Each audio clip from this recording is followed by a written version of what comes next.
ಮೋಹನ್ ಅವರದ್ದು, ಹಾಗೆಯೇ ಸಂಕಲನ ಶಿವರಾಜ್ ಮೇಹು ಅವರದ್ದು. ಚಿತ್ರದ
ಎಲ್ಲರಿಗೂ ನಮಸ್ಕಾರ. ಎಂದಿನಂತೆ ಮತ್ತೊಂದು ಚಿತ್ರದ ಜೊತೆಗೆ ಗುಮ್ಟಿ ಎನ್ನುವ ಸಿನಿಮಾವನ್ನು ಹೊತ್ತು ಬಂದಿದ್ದೇವೆ. ನನ್ನ ಅವತ್ತಿಂದ ಇವತ್ತಿನ ತನಕ ನನ್ನನ್ನು ಬೆಂಬಲಿಸ್ತಾ, ಕತ್ತಲೆ ಕೋಣೆಯಿಂದ ಹಿಡಿದು ಇವತ್ತು ಗುಮ್ಟಿ ತನಕ ನನ್ನನ್ನು ಬೆಂಬಲಿಸ್ತಾ ಬಂದಿರುವಂತಹ ನನ್ನ ಮಾಧ್ಯಮ ಮಿತ್ರರಿಗೆ ಮೊದಲನೇದಾಗಿ ಧನ್ಯವಾದಗಳನ್ನ ಹೇಳ್ತೇನೆ. ಹಾಗೆ ನನ್ನ ಒಂದಿಷ್ಟು ಸಿನಿಮಾಗಳನ್ನು ನಾನು ನಿರ್ದೇಶನ ಮಾಡೋದಲ್ಲದೆ ಒಂದಿಷ್ಟು ಸಿನಿಮಾಗಳಿಗೆ ಆಕ್ಷನ್ ಕಟ್ ಹೇಳಿದ ಡೈರೆಕ್ಟರ್ಗಳಿದ್ದಾರೆ ಇಲ್ಲಿ, ಅವರಿಗೂ ಕೂಡ ನನ್ನ ವಂದನೆಗಳು. ಇವತ್ತು ನಾನು ಗುಮ್ಟಿ ಸಿನಿಮಾದ ಬಗ್ಗೆ ಮೊದಲನೇ ಕನಸು ಹೊತ್ತು ಬರಲಿಕ್ಕೆ ಕಾರಣ ನನ್ನ ನಿರ್ಮಾಪಕ ವಿಕಾಸ್ ಎಸ್ ಶೆಟ್ಟಿ ಅವರು. ಈ ಕಥೆಯನ್ನ ಮಾಡಲಿಕ್ಕೆ ನಾನು ಕಾರಣಭೂತನಲ್ಲ, ಅವರೇ. ಯಾಕಂತ ಹೇಳಿದ್ರೆ ಅವ್ರದ್ದು ಮಂದರ್ತಿ ಹತ್ರ ಉಡುಪಿ ಜಿಲ್ಲೆಯವರವರು. ಆ ಭಾಗದಲ್ಲಿ ಜಾಸ್ತಿ ಗುಮ್ಟಿ ಸಮುದಾಯದವರು ಇರೋದ್ರಿಂದ ನನ್ನಕ್ಕಿಂತ ಹೆಚ್ಚು ನಾನು ನಕ್ಸಲ್ ಪೀಡಿತ ಪ್ರದೇಶ ಮುದೂರು ಕೊಲ್ಲೂರು ಭಾಗದವನು. ನಮ್ಮ ಕಡೆ ಈ ಗುಮ್ಟಿ ಆಚರಣೆ ಕಮ್ಮಿ. ಅಂದ್ರೆ ನಮ್ದು ಒಂದೇ ಜಿಲ್ಲೆ ಆದ್ರೂ ಕೂಡ ನಾವು ಸ್ವಲ್ಪ ಮಲೆನಾಡು ತಪ್ಪಲ ಪ್ರದೇಶದವರು. ಆ ಗುಮ್ಟಿ ಬಗ್ಗೆ ನಾವು ಮೊದಲೆಲ್ಲ ವರದಿಗಳನ್ನ ಮಾಡ್ತಾ ಇದ್ದೀವಿ. ಮಾಧ್ಯಮದಲ್ಲಿ ವರದಿಗಾರನಾಗಿರುವಾಗ ಪ್ರತಿ ವರ್ಷ ಹೋಳಿ ಹಬ್ಬಕ್ಕೆ ಅದನ್ನ ವರದಿಗಳನ್ನ ಮಾಡ್ತಾ ಇದ್ದೀನಿ. ಅದರ ಆಳ ಗೊತ್ತು, ಅಂತರ ಗೊತ್ತು, ಅದ್ರ ಬಗ್ಗೆ ತುಂಬಾ ಇಂಟ್ರೆಸ್ಟಿಂಗ್ ಆಗಿರುವಂತ ವಿಚಾರಗಳು ಗೊತ್ತು. ಈ ವಿಚಾರಗಳನ್ನ ಇಟ್ಟುಕೊಂಡು ಇದ್ರ ಬಗ್ಗೆ ಏನೋ ಮಾಡಬೇಕು ಅನ್ಕೊಂಡಿದ್ದೆ. ಅದೇ ಟೈಮಿಗೆ ನನ್ನ ವೇವ್ಲೆಂತಿಗೆ ಹಿಡಿಸುವಂತ ಒಬ್ಬ ನಿರ್ಮಾಪಕ ಅವರಾಗಿ ಅವರು ಆತ್ಮೀಯರು, ಅವರು ಸಂದೇಶ ಒಂದು ಕೆಲಸ ಮಾಡಿ ಈ ಗುಮ್ಟಿ ಬಗ್ಗೆ ಒಂದು ದೊಡ್ಡ ಸಿನಿಮಾ ಮಾಡ್ಬೇಕಂತಾನೆ ಅವರು ಕನ್ಸೊತ್ತಿತ್ತು. ಪ್ರಸ್ತುತ ಚಿತ್ರರಂಗದ ಪರಿಸ್ಥಿತಿ ಸರಿ ಇಲ್ಲದ ಕಾರಣ ನಾನು ಹೇಳಿದೆ, ಅಣ್ಣ ಅಷ್ಟು ಬಗ್ಗೆ ದೊಡ್ಡದಾಗ ಆಲೋಚನೆ ಮಾಡೋದು ಬೇಡ, ಚಿತ್ರರಂಗ ಸರಿ ಹೋಗ್ಲಿ, ಹಾಕಿದ ದುಡ್ಡು ಬರುತ್ತೋ ಇಲ್ಲೋ ಗೊತ್ತಿಲ್ಲ ಅಂತ ಪರಿಸ್ಥಿತಿ ಚಿತ್ರರಂಗಕ್ಕಿದೆ. ನಾವು ನಿಧಾನವಾಗಿ ಮಂದಗತಿಯಲ್ಲಿ ಹೋಗೋಣ. ಜನ ಥಿಯೇಟ್ರಿಗೆ ಬರ್ತಾ ಇಲ್ಲ, ಇವತ್ತಿನ ವ್ಯವಸ್ಥೆ ತುಂಬಾ ಹದಗೆಟ್ಟಿದೆ, ಅದು ಸರಿಯಾದ ಮೇಲೆ ಸಿನಿಮಾ ದೊಡ್ಡ ಪ್ರಮಾಣದಲ್ಲಿ ಮಾಡೋಣ, ಇದೇನು ಜಾಸ್ತಿ ತಲೆ ಕೆಡಿಸ್ಕೊಳ್ಳುವಂಥದ್ದು ಏನಿಲ್ಲ ಅಂತ ಹೇಳಿ ಕೈ ಹಾಕಿದ್ವಿ. ಆದರೂ ಕೂಡ ಒಂದು ಹಂತಕ್ಕೆ ಸಿನಿಮಾ ಬಜೆಟ್ ಕೊಟ್ಟಿದ್ದಾರೆ. ಆ ಭಾಗದ ಕಲ್ಚರ್ ಬಗ್ಗೆ, ಆ ಭಾಗದ ವಿಚಾರಗಳ ಬಗ್ಗೆ ಒಂದು 2 ತಿಂಗಳು ಅವ್ರ ಜೊತೆ ಕೂತ್ಕೊಂಡು ಡಿಸ್ಕಸ್ ಮಾಡಿ ಅವರದನ್ನ ಇಂಚಿಂಚು ಮಾಹಿತಿಯನ್ನ ಕೊಟ್ಟು, ಕುಡುಬಿ ಸಮುದಾಯದ ಜನರುಗಳ ಜೊತೆಗೆ ಅದರ ಬಗ್ಗೆ ಮಾಹಿತಿಯನ್ನು ತಗೊಂಡು ಮಂದರ್ತಿಯಲ್ಲಿರುವಂತಹ ಹೆರಿಮನೆಗೆ ಹೋಗಿ, ಅಂದ್ರೆ ಕೂಡುಕಟ್ಟು ಅಂತ ಇರುತ್ತೆ, ಆ ಕೂಡುಕಟ್ಟಿಗೆ ಹೋಗಿ ಅವರ 48 ಕೂಡುಕಟ್ಟಿನವರ ಜೊತೆಗೆ ಮಾತನಾಡಿ, ಅಲ್ಲಿ ಬೇರೆ ಬೇರೆ 2 ವಿಂಗ್ ಇದೆ, ಅವ್ರ ಜೊತೆಗೆ ಕೂಡ ಮಾತನಾಡಿ, ಅವರು ಮಲ್ಲಿಕಾರ್ಜುನ ಆರಾಧನೆ ಮಾಡಿಕೊಂಡು ಬಂದಿರುವ ಪದ್ಧತಿ ಬಗ್ಗೆ ತಿಳ್ಕೊಂಡು, ಗೋವಾದಲ್ಲಿ ಪೋರ್ಚುಗೀಸರ ದಾಳಿ ಆಗತ್ತೆ, ದಬ್ಬಾಳಿಕೆ ಆಗತ್ತೆ, ಆ ದಾಳಿ ದಬ್ಬಾಳಿಕೆಯಿಂದ ಏನು ಮಾಡೋದು ಎಂದು ತೋಚದೆ ಕರಾವಳಿಯತ್ತ ಮುಖ ಮಾಡಿದಂತಹ ಈ ಕುಡುಬಿ ಸಮುದಾಯ ತುಂಬಾ ಮುಗ್ಧ ಜನ. ಕರಾವಳಿಯಲ್ಲಿ ರಾಜಮನೆತನದ ಆಶೆಯನ್ನ ಪಡೆದುಕೊಳ್ತಾರೆ. ಹಿಂದೆಲ್ಲ ರಾಜಮನೆತನದ ಪದ್ಧತಿ ಇತ್ತು, ನಮ್ಮ ಕರಾವಳಿ ಭಾಗದಲ್ಲ ಎಲ್ಲ ಕಡೆನೂ ಇತ್ತು. ಅಲ್ಲಿ ಆ ಭಾಗದಲ್ಲಿ ಆಶೆಯನ್ನ ಪಡ್ಕೊಂಡು ಅಲ್ಲಲ್ಲಿ ತಮ್ಮ ಕುಲಕಸುಬನ್ನ ಮಾಡಿಕೊಂಡು, ಆ ಕುಲಕಸುಬಿನ ಜೊತೆಗೆ ತಮ್ಮ ಸಂಪ್ರದಾಯ ಆಚಾರ ವಿಚಾರಗಳನ್ನ ಉಳಿಸ್ಕೊಳ್ಬೇಕು ಅನ್ನುವ ಒಂದು ದೃಢ ನಿರ್ಧಾರದಲ್ಲಿ ಅವರ ಹೋರಾಟ ಇವತ್ತು ಕೂಡ. ಆವಾಗ ವೇದಿಕೆಯಲ್ಲಿ ನಮ್ಮ ಗುಂಪಿ ಸಮುದಾಯದ ಸೋದರರಿಬ್ರು ಮಾತಾಡ್ತಾ ಇರುವಾಗ ನಿಮಗೆ ಅನಿಸ್ತಿರ್ಬೇಕು ಎಷ್ಟು ಮುಗ್ಧತೆ ಅವರಲ್ಲಿದೆ, ಕಲ್ಮಶ ಇಲ್ಲ. ಅಂದ್ರೆ ಆ ಕತೆ ಮಾಡುವಾಗ್ಲೂ ಕೂಡ, ಅವ್ರ ಮನೆಗೆ ಹೋಗುವಾಗ್ಲೂ ಕೂಡ ಅವರು, ನೀವು ಸಿನಿಮಾ ಮಾಡೋದಾದ್ರೆ ಅಡ್ಡಿಲ್ಲ, ನಾನ್ ವೆಜ್ ಬಿಟ್ಟು ಬರಬೇಕು, ನಾವು ಮಲ್ಲಿಕಾರ್ಜುನನ ಆರಾಧನೆ ಮಾಡ್ತೀವಿ, ನೀವು ಖಾಲಿ ಚಪ್ಪಲಿ ಹಾಕ್ಬಾರ್ದು, ಹೀಗೆಲ್ಲ ವಿಚಾರಗಳನ್ನ ನಮ್ಗೆ ಹೇಳಿದ್ರು. ಅವ್ರ ಜೊತೆಗೆ ನಮ್ಮ ಇಡೀ ತಂಡ, ಇವರಂತೂ ಭಟ್ರು, ನಾನ್ ವೆಜ್ ತಿನ್ನಲ್ಲ, ನಮ್ಗಂತೂ ಡೈಲಿ ನಾನ್ ವೆಜ್ ಬೇಕು, ಶೆಟ್ರು ನಾವು. ಹಾಗಾಗಿ ನಮ್ಗೆ ಒಂದಿನ ಮೀನಿಲ್ಲ ಚಿಕನ್ ಇಲ್ಲ ಅಂತ ಹೇಳಿದ್ರೆ ಆಗೋದಿಲ್ಲ. ಆ ನೆಲವತ್ತು ದಿನ ಅವ್ರ ಜೊತೆಗೆ ನಾವು ಎಲ್ಲ ಕೆಲಸಗಳನ್ನ ಮಾಡಿದ್ವಿ. ಅಷ್ಟೇ ಶ್ರದ್ಧೆಯಿಂದ ಭಕ್ತಿಯಿಂದ ಮಾಡಿದ್ವಿ. ಇದು ಕೇವಲ ಒಂದು ಸಿನಿಮಾವಲ್ಲ, ನಮ್ಮ ಭಾವನೆ, ಭಾವನಾತ್ಮಕವಾದ ನಮ್ಮ ಸಂಬಂಧ. ಕೇವಲ ಸಿನಿಮಾ ಅಂತ ಹೇಳಿ ನಾವು ಇದನ್ನ ಮಾಡಿಲ್ಲ. ಸಿನಿಮಾ ಎಂಟರ್ಟೈನ್ ಮಾಡುತ್ತೆ, ಬಟ್ ಭಾವನಾತ್ಮಕವಾಗಿ ನಾವು ಒಂದು ಸಬ್ಜೆಕ್ಟ್ ಅನ್ನ ಇಟ್ಕೊಂಡು ಮಾಡಿದಾಗ, ಅದನ್ನ ಕಥಾರೂಪಕವಾಗಿ ಅದನ್ನ ನಾವು ಹೇಳಿದಾಗ ಅದು ನಮ್ಗೆ ತುಂಬಾ ಎಮೋಷನ್ ಆಗುತ್ತೆ. ಈ ಸಿನಿಮಾದ ಟ್ಯಾಗ್ ಲೈನ್ ಹೇಳ್ತಿದ್ದಂಗೆ ಇದು ಸಂಸ್ಕೃತಿಯ ಸದ್ದು ಅಂತ. ನಮ್ಮ ಕರಾವಳಿ ಭಾಗದಲ್ಲಿ ಅನೇಕ ಜನಪದ ಸಂಸ್ಕೃತಿಗಳಿದೆ. ಕಲೆಗಳಿದೆ, ಆಚಾರಗಳಿದೆ, ವಿಚಾರಗಳಿದೆ. ಹಾಗೆ ಈ ಗುಂಟಿಯು ಕೂಡ ಒಂದು ವಾದ್ಯ, ಒಂದು ತಬಲ ಹೆಂಗೆ ನಾವು ಹೇಳ್ತೀವಿ ಬೇರೆ ಭಾಗದಲ್ಲಿ, ಇದು ಕೂಡ ಒಂದು ವಾದ್ಯ. ಮಣ್ಣಿನ ಮಡಿಕೆಯ ಮೇಲೆ ಒಂದು ಚರ್ಮದ ಹೊದಿಕೆಯನ್ನ ಇಟ್ಟಿರುವಂತ ಒಂದು ವಾದ್ಯ. ಇವರದೇ ಆದ ಒಂದು ಬಹುತೇಕ ಹಲವಾರು ಇಂಟ್ರೆಸ್ಟಿಂಗ್ ವಿಚಾರಗಳಿದೆ. ಇವರು ಹಕ್ಕಿ ಪುಕ್ಕಗಳನ್ನ ಹೇಗೆ ತೆಗಿತಾರೆ, ಒಂದು ಹಕ್ಕಿಗೂ ಕೂಡ ನೋವು ಮಾಡದೆ ಅವ್ರು ಹಾಕಿರುವಂತ ಗರಿಯನ್ನ ಹೇಗೆ ತೆಗಿತಾರೆ ಅನ್ನುವ ವಿಚಾರಗಳು.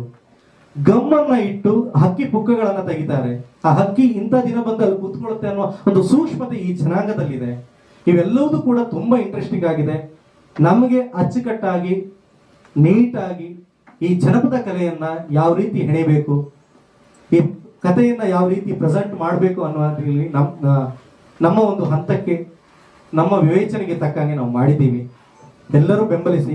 ಇನಾಮ್ದಾರ್ ಅನ್ನುವ ಒಂದು ಕಮರ್ಷಿಯಲ್ ಕಂಟೆಂಟ್ ಓರಿಯೆಂಟೆಡ್ ಸಿನಿಮಾ ಬೇರೆ, ಗುಂಟಿ ಅನ್ನುವ ಒಂದು ಸಂಸ್ಕೃತಿಯ ಅಸದ್ದು ಇನ್ನೊಂದು ಆಯಾಮ. ಕನ್ನಡದಲ್ಲಿ ಕಂಟೆಂಟ್ ಓರಿಯೆಂಟೆಡ್ ಸಿನಿಮಾ ಬೇಕು ಬೇಕು ಅಂತ ಇದ್ದಾರೆ.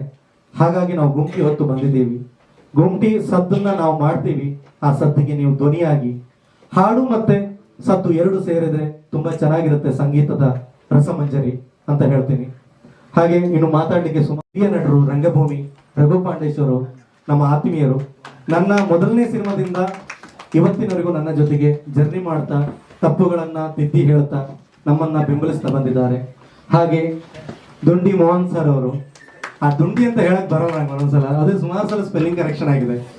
ಮೋಹನ್ ಸರ್ ಅವರು ಸಂಗೀತ ನಿರ್ದೇಶಕರು, ಸಾಹಿತ್ಯವನ್ನ ಕೂಡ ಉಣಬಡಿಸಿದವರಂತೂ. ನಮ್ಮ ನಾಗೇಶ್ ಅವರೆಲ್ಲರಿಗೂ ಪುಷ್ಪವನ್ನು ಕೊಡಬೇಕು. ನಮ್ಮ ಲಕ್ಕಿ ನಾಗೇಶ್ ಮ್ಯಾನೇಜರು. ಹಾಗೆ ಇನ್ನೊಬ್ರು ಅನ್ನದಾತರು, ನಿರ್ಮಾಪಕರು ವಿಕಾಸ್ ಎಸ್ ಶೆಟ್ಟಿ. ಇವರು ನಿರ್ಮಾಪಕರು ಅಂತ ಹೇಳಲ್ಲ, ನಮ್ಮ ನಿರ್ಮಾಪಕರಾಗಿ ನಮ್ಮ ಜೊತೆ ಕೈ ಅಂದ್ರೆ ನಿರ್ಮಾಪಕರನ್ನ ಎಲ್ಲ ಡೈರೆಕ್ಟರ್ ಹೊಗಳ್ತಾ ಇರ್ತಾರೆ, ನಾನು ಹೊಗಳಲ್ಲ. ಅವರು ನಮ್ಮ ಸದಸ್ಯರಾಗಿ ನಮ್ಮ ಜೊತೆಗೆ ಹೆಜ್ಜೆ ಇಟ್ಟವರು, ಮುಂದೆ ಹೆಜ್ಜೆ ಇಡ್ತಾರೆ. ಅಂದ್ರೆ ನಾವ್ ಇದನ್ನ ಗೆಲ್ಸ್ಕೊಡ್ಬೇಕು, ಇಲ್ಲ ಅಂದ್ರೆ ಬೇಡ ಅಂತ ಹೇಳಿದೀನಿ. ಸುಮ್ಮನೆ ಒಬ್ಬ ನಿರ್ಮಾಪಕನ ಹೊಂಡಕ್ಕೆ ಹಾಕ್ಲಿಕ್ಕೆ ನಮ್ಗೆ ಇಷ್ಟ ಇಲ್ಲ. ಸಿನಿಮಾ ಮಾಡ್ಬೇಕು ಅಂತ ಹೇಳಿ ಅಲ್ಲ ನೋಡೋಣ. ಹಾಗಾಗಿ ವಿಷಯ ಹಾಗೆ ಅಲ್ಲ, ನಿನ್ನೆ ಮಾತಾಡಿದ ಅದ್ರ ಬಗ್ಗೆ. ಹಾಗೆ ಸಂತೋಷ್ ಕೊಡನ್ಗೇರಿ ಅವರು ನಿರ್ದೇಶಕರು, ನನ್ನ ಆತ್ಮೀಯರು, ಮಾರ್ಗದರ್ಶಕರು. ಹಾಗೆ ನಾಯಕಿ ನಟಿ ವೈಷ್ಣವಿ ನಾಡಿಗ, ಇವರು ಕೂಡ ತುಂಬಾ ಚೆನ್ನಾಗಿ ರಂಗಭೂಮಿ ಕಲಾವಿದೆ, ತುಂಬಾ ಚೆನ್ನಾಗಿ ನಮ್ಮ ಸಿನಿಮಾದಲ್ಲಿ ಪಾತ್ರ ಮಾಡಿದ್ದಾರೆ. ಮೊನ್ನೆ ಅಷ್ಟೇ ನೀಲಾಜಮ್ ಹೋಗಿ ಬಂದ್ರು, ಎಲ್ಲ ಚೆನ್ನಾಗಿ ಮಾಡಿದ್ದಾರೆ. ಹಾಗೆ ನೇಹ, ಇವರು ಕೂಡ ನಮ್ಮಲ್ಲಿ ಒಂದು ಪಾತ್ರ ಮಾಡಿದ್ದಾರೆ, ತುಂಬಾ ಚೆನ್ನಾಗಿ ಮಾಡಿದ್ದಾರೆ. ನಮ್ಮ ಎಡಿಟ್ರು, ನನ್ನ ಮೊದಲನೇ ಸಿನಿಮಾದಿಂದ ಇವತ್ತಿನ ತನಕ ನನ್ನ ಜೊತೆ ಹೆಜ್ಜೆ ಹಾಕ್ತಿರುವಂತವ್ರು ಶಿವರಾಜ್ ಮೇವು ಸರ್. ತುಂಬಾ ನಾನೊಂದು ಹಂತದ ಸಿನಿಮಾ ಮಾಡ್ಕೊ ಬಂದಾಗ ಟೇಬಲ್ ಅಲ್ಲಿ ಇನ್ನೊಂದು ಹಂತವನ್ನ ಜಗಳ ಆಡ್ಕೊಂಡು ಮಾಡ್ಲಿಕ್ಕೆ ಅವಕಾಶ ಮಾಡಿಕೊಡುವಂತ ಏಕೈಕ ಎಡಿಟರ್ ನನಗೆ. ಹಾಗೆ ತುಂಬಾ ಆತ್ಮೀಯತೆ ಇದೆ. ಅದೇ ರೀತಿ ನನ್ನ ಆತ್ಮೀಯ ಸ್ನೇಹಿತ ಕರಣ್ ಕುಂದರ್, ನನ್ನ ಎಲ್ಲಾ ಸಿನಿಮಾದಲ್ಲೂ ಒಂದು ಪಾತ್ರವಾಗಿ, ಯಾಕಂತ ಹೇಳಿದ್ರೆ ಎಲ್ಲ ನೀವೇ ಇರ್ತೀರ ಅಂತ ಕೇಳ್ಬೋದು ನೀವು. ಯಾಕಂತ ಹೇಳಿದ್ರೆ ಡೇ ಒನ್ ನಲ್ಲಿ ಎದ್ದಾಗ ಬಿದ್ದಾಗ ಹತ್ತಾಗ ಕೈ ಹಿಡ್ಕೊಂಡು ಸಮಾಧಾನ ಹೇಳ್ಕೊಂಡು ನಮ್ಮ ಜೊತೆಗೆ ನಮ್ಮನ್ನ ನಡೆಸ್ಕೊಂಡು ಬರುವಂತಹ ಎಲ್ಲಾ ಸ್ನೇಹಿತರಿದ್ದೀವಿ. ಬಟ್ ನಮ್ಮನ್ನೀಗ ಯಾರು ಕರೆದೆ ಅಂತ ಕೊಟ್ಟಿದ್ದಲ್ಲ, ನಮ್ಮ ಜೊತೆ ಏನು ಇಲ್ಲಿದ್ದಾಗ ಇದ್ದಂತ ನಮ್ಮ ಸ್ನೇಹಿತರ ಬಳಗ, ಅವರು ನಾವು ಯಾವತ್ತೂ ಬಿಟ್ಕೊಡಕ್ ಆಗಲ್ಲ. ಹಾಗಾಗಿ ನಮ್ಮ ಜರ್ನಿ ಹಿಂಗೆ ಸಾಗ್ತಾನೆ ಇರುತ್ತೆ. ಹಾಗೆ ನನ್ನ ಇನ್ನೊಬ್ಬ ಸ್ನೇಹಿತ, ಮಾಧ್ಯಮ ಲೋಕದಿಂದ ಬಂದಂತಹ ಒಬ್ಬ, ಇಲ್ಲಿ ಕ್ಯಾಮ್ರಾಮನ್ಗಳು ಹೇಗಿದ್ದೀರೋ ಹಾಗೆ ನನ್ನ ಜೊತೆಗೂ ಕೂಡ ಉಡುಪಿ ಜಿಲ್ಲಾ ಒಬ್ಬ ಕ್ಯಾಮ್ರಾಮ್ಯಾನ್ ಆಗಿ ಕೆಲಸ ಮಾಡಿರುವಂತಹ ಹಲವು ಪ್ರಸಿದ್ಧ ಚಾನೆಲ್ಗಳಲ್ಲಿ, ಅಂದ್ರೆ ಸ್ಯಾಟಲೈಟ್ ಚಾನೆಲ್ಗಳಲ್ಲಿ ಕ್ಯಾಮ್ರಾಮ್ಯಾನ್ ಆಗಿರುವಂತಹ ಅನೀಸ್ ಡಿಸೋಜಾ, ಉಡುಪಿ, ಚಿಕ್ಕಮಗಳೂರು, ಹಾಗೆ ಹಲವು ಭಾಗದಲ್ಲಿ ಕ್ಯಾಮ್ರಾಮ್ಯಾನ್ ಆಗಿ ಕೆಲಸ ಮಾಡಿದ ಅನೀಸ್ ಡಿಸೋಜಾ ಇವತ್ತು ನನ್ನ ಗುಂಟಿ ಸಿನಿಮಾದ ಮೂಲಕ ಮೊದಲನೆಯ DOP ಆಗಿ, ವಿಲಿಯಮ್ಸ್ ಡೇವಿಡ್ ಅನ್ನುವ ಒಬ್ಬ ಅತ್ಯದ್ಭುತ ಒಬ್ಬ ಕ್ಯಾಮ್ರಾಮನ್ ಜೊತೆಗೆ ಅಸಿಸ್ಟೆಂಟ್ ಕ್ಯಾಮ್ರಾಮ್ಯಾನ್ ಆಗಿ ಕೆಲಸ ಮಾಡಿ ಇವತ್ತು ಗುಂಟಿಗೆ ಹೆಜ್ಜೆ ಹಾಕ್ತಾ ಇದ್ದಾರೆ. ಅವರಿಗೂ ಕೂಡ ಈ ಬಾರಿ ನಾನು ಆತ್ಮೀಯವಾದ ಧನ್ಯವಾದಗಳನ್ನ ಹೇಳ್ತೀನಿ. PR ನಮ್ಮ ಕಾರ್ತಿಕ್ ಸುಧಾನ್ ಸರ್, ತುಂಬಾ ಆತ್ಮೀಯತೆ. ಇಲ್ಲಿ ವರದಿಗಾರರು ಹೇಗಿದ್ದಾರೆ, ನಮ್ಮ ಒಬ್ರು ಒಂದಿಷ್ಟು ಸ್ನೇಹಿತರಿದ್ದಾರೆ ವರದಿಗಾರರು, ಇದೇ ರೀತಿ ಕೂಡ ಅವರು ಇವತ್ತು PR ಆದ್ರೆ ನಾಡ್ದೆ ನಮ್ಮ ಇವರು ಬೋರ್ಡ್ TV ಇವ್ರು ಆಗ್ತಾರೆ. ಹೀಗೆ ಎಲ್ಲರೂ ಆಗ್ಲಿ, ಇದು ಅಂದ್ರೆ ಖುಷಿ. ನಮ್ಮ ಜೊತೆಗಿರುವವರು ನಮ್ಗೆ ಆ ದಿನ ಮಾರ್ಗದರ್ಶನ ಕೊಟ್ಟವರು ಈಗ ಬಂದಾಗ್ಲೇ ಹೇಳಿದ್ರು ನಮ್ಮ ಲಕ್ಷ್ಮೀನಾರಾಯಣ ಅವರು ಏನಂದ್ರೆ ಸಂದೇಶ್ ನೀವು ಮಾಡ್ತಾ ಇರಬೇಕು, ಹೀಗಿನ ಪ್ರಯತ್ನಗಳನ್ನ ಅಂದ್ರೆ ನಮ್ಗೆ ಆ ಬೆಂಬಲ ಇದೆಯಲ್ಲ ಮಾಧ್ಯಮದವ್ರು ಕೊಟ್ಟಾಗ ನಮ್ಗೆ ಇನ್ನೊಂದು ಹೆಜ್ಜೆ ಮುಂದಿಡಕ್ಕಾಗುತ್ತೆ. ಯಾಕೆ ಸಂದೇಶ್ ಪಿಕ್ಚರ್ ಮಾಡ್ತೀಯ, ಒಂದು ಓಡಲ್ಲ ಅಂತ ಹೇಳಿದ್ರೆ ಹೆದರಿಕೆ ಆಗುತ್ತೆ, ಇವು ತುಂಬಾ ಕಷ್ಟ ಆಗುತ್ತೆ. ಹಾಗಾಗಿ Bhavana madam thank you, Karthik thank you. ಅಲ್ಲ ಎಲ್ಲರಿಗೂ ಓಕೆ, ಯಾಕಂತ ಹೇಳಿದ್ರೆ ಸುಮಾರು ಜನಕ್ಕೆ ಹೇಳ್ಬೇಕಾಗತ್ತೆ. ಎನಿವೆ ಇಷ್ಟೆಲ್ಲ ನಮ್ಮ ಸೂಚನ್ ಶೆಟ್ರು ಹಾಗೆ ನಾಗಿ ಎಲ್ಲರೂ ಬಂದಿದ್ದಾರೆ, ತುಂಬಾ ಖುಷಿ ಆಯ್ತು.